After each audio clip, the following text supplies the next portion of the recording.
Hello everybody, welcome back to a wonderful tutorial on nmap. We're going to be going over some of the options with nmap, and we're going to be showing some scans with nmap as well. As a quick recap, we'll try to keep this as brief and quick as possible. I'm going to open up nmap of what we've done so far. I'm going to open up nmap. I'm going to pull up my terminal to ifconfig. This finds my network, 10.0.2.0, because I have a subnet mask of this. Now we're going to put that in there, 10.0.2.0/24. Again, 25, no, it's 24. I'm just going to do a really quick ping scan. And go ahead and scan that. Should take a couple seconds. We have our hosts. Now I want to change to just a OS scan. Figure out which one I want to focus my efforts on. Some of the other topics I want to continue tonight are I'm going to show you guys a simple SYN scan and a simple how to enumerate services and use timing templates, and maybe we'll even get into the A option. Alright, so we have our OS scan. You can see here quick icons have changed along the OS side. We can also check host details and click on them and view them. But I know that I want to work on the Linux box that I have set up. And so that's going to be the .5. I'm going to change my target down to a 5. And now we're going to continue forward with some of our demos today. So one of the things I'm going to cover is I'm going to show you guys a SYN scan. SYN scans are stealthy scans, stealthier. We've talked about them in a previous episode. And you need admin rights to run them. So I'm going to just run a quick SYN scan of 10.0.2.5. If I don't define the number of ports or the ports that I want to scan, nmap has a just default group that I can scan and do it real fast. So if you'll notice here, I have the service, the state, the port, all listed, and it didn't scan all 6,000 or 65,535 ports. It just scanned. It wasn't the first 1,000, but it's like a list that nmap has that it scans, and I'll show you that real quick right here. -p-p. The option P-P is just to mean all ports. I want you to scan all ports. I could define it as like 1 to, I think it's 1 to like 65535. But I can also just summarize it as dash, and I'll do the exact same thing. This will take a minute. It is a lot of ports for it to kind of go through. But as soon as it's done, we'll get a printout, and I'll pop back in here. Alright, cool.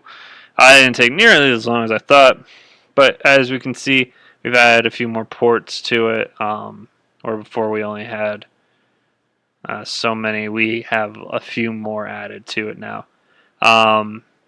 Now, typically what happens is it fills in the service, nmap fills in the service for you. I believe that's just from a list that nmap has. It's not actually doing banner grabbing here to determine what that service is. If we really wanted to dive deeper, I'm going to remove the -p here. I'm going to just make it.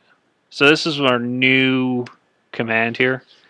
It's the service enumeration. What this will do is it'll run specialty scripts in the background for each port to discover what's there and what exact service is running and what version it is.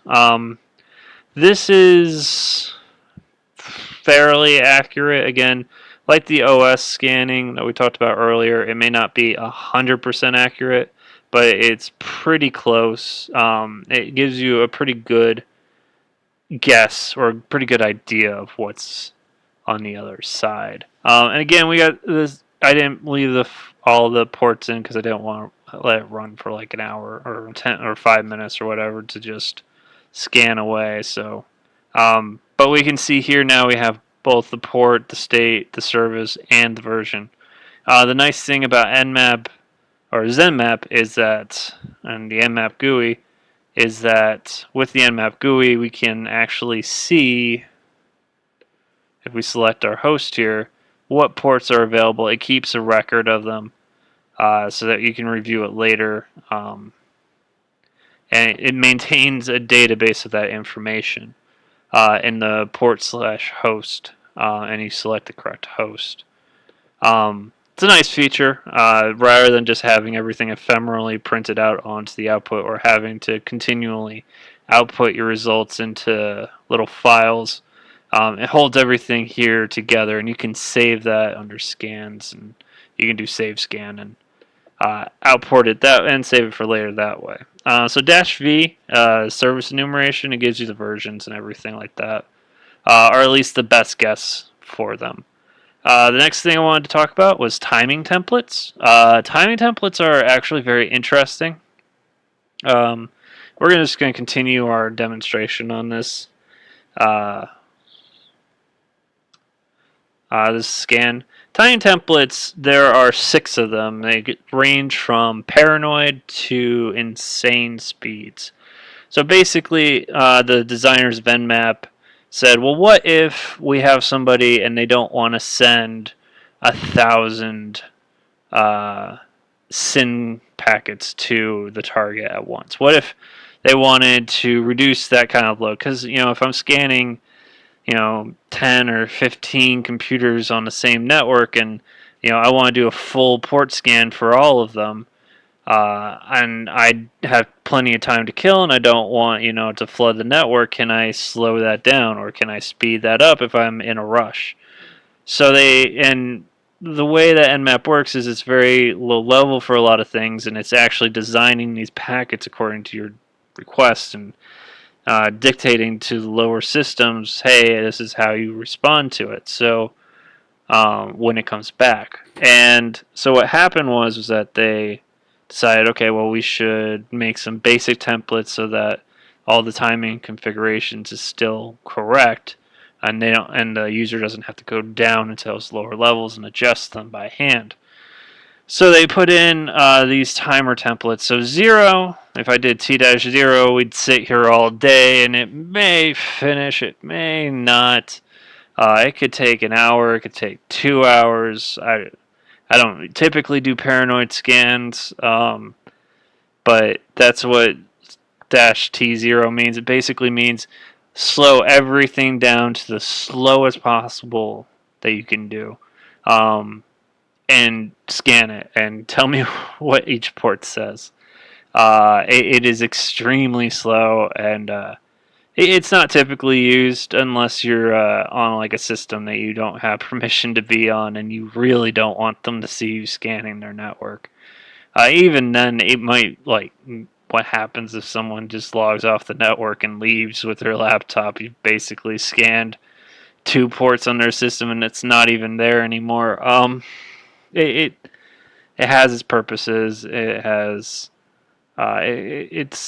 an interesting timer. So what's another one? We have -5, which is max. It's insane. I can just run this. You can see it ran in 0.65 seconds. Basically what it did was it sent all of the SYN packets at once, and the entire system said, okay, well, I can respond to all these at once, luckily. Sometimes the system cannot respond to all of your SYN packets at the same time. Sometimes it'll just crash the whole system. So be careful with the -t5. It is the insane setting. If you're in a rush, typically people just do the -4. It's fast, and this time it even worked faster than the -5. Maybe the host system just couldn't handle all the scans at the same time for the other one, and had to slow down and buffer them. T4 just worked a little bit faster this time, but again, it can change depending on your network. -T3, -T4 is the aggressive, and -T3 is the regular. It's relaxed speed. It's the default. I know I keep getting the same ports back that it's taking even less time each time. But in a real situation, if you're scanning it for the first time, you're going to get different results. I'm going to talk about the dash A option. A lot of people love the dash A option. I love the dash A option, but you have to be careful with it. Um, so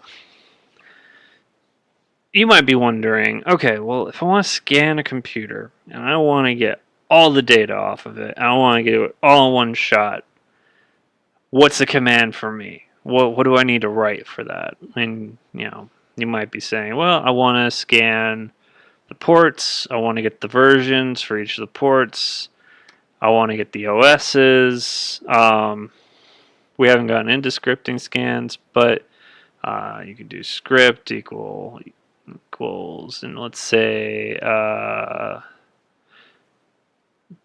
it's an SMB dash brute, we'll call it. I think it's called brute. And let's say I want to do all those scans at the same time, plus even a few other ones. Throw in some NetBIOS scans. And I want to do all that at the same time. So I have to type this in every time. And nmap said, no, man. We don't want you to waste your time typing all that in. What we're going to do is we're going to take away all of that. You don't need any of that. What we're going to do is we're just going to say you can do dash A. Now, dash A will give you the OS, a couple of different types of script scans, and the versions of everything all at the same time for whatever systems you want. I'll even add in dash T4, and we can go ahead and send that. The other one will just kind of go into the ether, I guess. And now we're doing our scan on it. This scan should be pretty quick. I did the dash T4, and if you'll notice up here, it does change the ordering to fit whatever is the correct ordering of options according to nmap. It kind of helps you out. It's a nice little thing that it does, and it can be helpful. But it's doing its scan. It's going through. And the dash A function gives you all of those options all at once, and so you don't have to continually just enter it in yourself. Let me we'll go through this line by line and get a better understanding of what scans were scanned. So we got like an FTP scan it used here. SMTP commands, SSH scan, SMTP, and as we go down, we can see even more and more scans that it did. We even have like an SMB security mode scan, all kinds. They're all just listed here. Some of them will give you an even more accurate description of the operating system if you read into them.